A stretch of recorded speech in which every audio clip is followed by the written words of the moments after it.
La Suisse est souvent présentée comme l'archétype de la neutralité et de la paix. Un petit pays au cœur de l'Europe qui, depuis plus de 200 ans, refuse de prendre part aux conflits armés. Mais cette neutralité est-elle vraiment une position morale, un choix éthique ?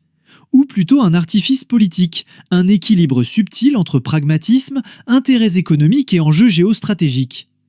Aujourd'hui, nous allons plonger dans les profondeurs de cette posture unique pour en comprendre toute la complexité. Une neutralité née du chaos européen.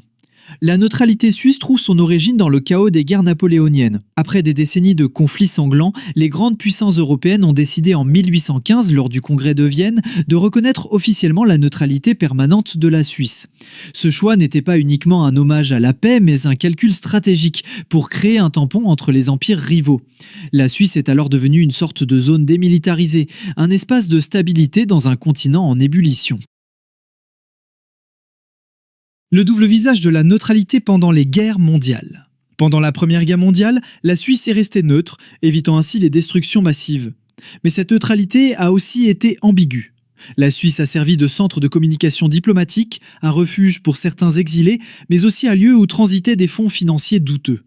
Pendant la Seconde Guerre mondiale, la neutralité a pris une dimension encore plus controversée. Le pays a fermé ses frontières à de nombreux réfugiés fuyant les persécutions, notamment les Juifs, ce qui a soulevé des critiques morales. Parallèlement, la Suisse a maintenu ses échanges économiques avec l'Allemagne nazie, notamment en or et en matières premières, pour assurer sa survie. Cette double posture révèle un équilibre précaire entre survie nationale et compromis éthique.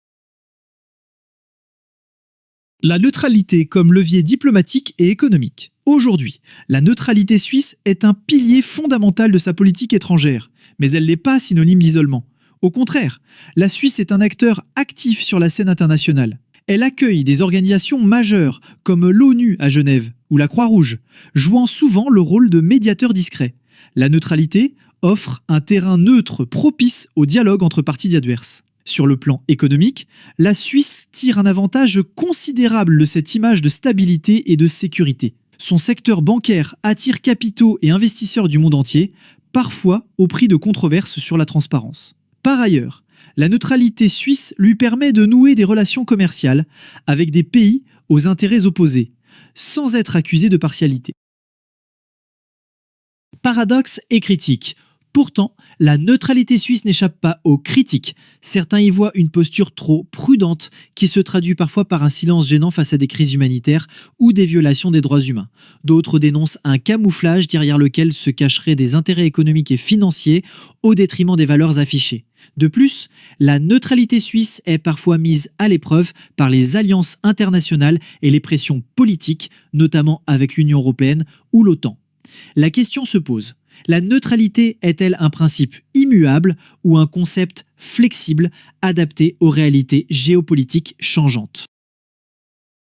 La neutralité suisse est donc bien plus qu'un simple choix de non-intervention. C'est une construction historique complexe, un équilibre délicat entre éthique, pragmatisme et intérêt géostratégique.